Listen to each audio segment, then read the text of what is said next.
28-year-old Jacinta Aoko spends her days attending to her 3 young children. Marion is 4, Livingstone 3 and Natalia 8 months old. Her firstborn is away in school and her husband Ochieng is out working to make ends meet. Jacinta tells us he would have loved to be home for this interview, but that would mean no income for the family on this day, so he let his wife represent him. She says all was well in their marriage until 2003 when she was expecting their second child. Nilipimwa kama niko na mimba, nikapata niko na virusi. Sasa vile nilipata niko na virusi, nikakuja nikamwambia, yeye akaniambia isikakuwa na hizo. Sasa tukakaa mpaka huyu mtu amekufa. Ndio akakuja akaniambia ni vizuri tuna yeye VCT tupimwe. Kwenda na yeye akatoka negative, mimi niko positive.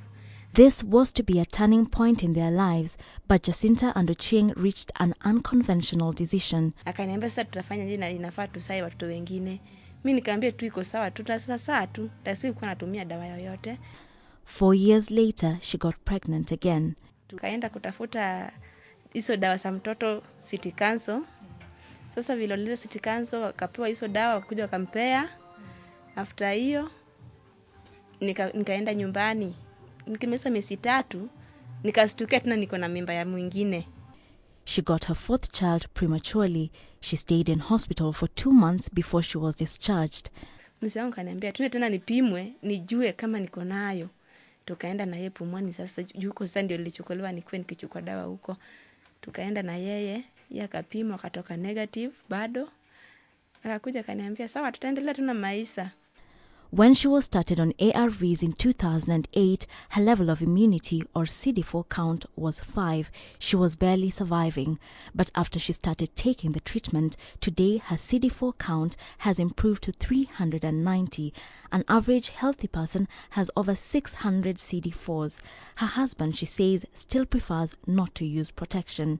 Tulikuwa tunataka tukae tu na watoto wawili. Baadaye nilikuja nikastukia tena niko na mwingine. Juu yeye atakangi trust. Vile ataki trust, ananiambia ye kama ni ugonjwa iko ndani yake. Hawezi akasema ana. Jacinta's story encapsulates Kenya's fight against HIV. The National AIDS and STI Control Program reports that programs to protect children from contracting HIV from their parents, PMTCT, have largely been successful. 95% of all women who come for antenatal care get tested for HIV, one of the highest in Africa. However, men generally lag behind when it comes to testing.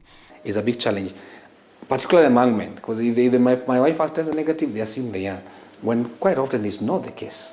As long as people get married, people enter into partnership, people enter into relationship, and not know the HIV status of the partner, it becomes a time bomb. The social issues surrounding HIV, such as attitudes and myths about discordance, are perhaps the most challenging to deal with.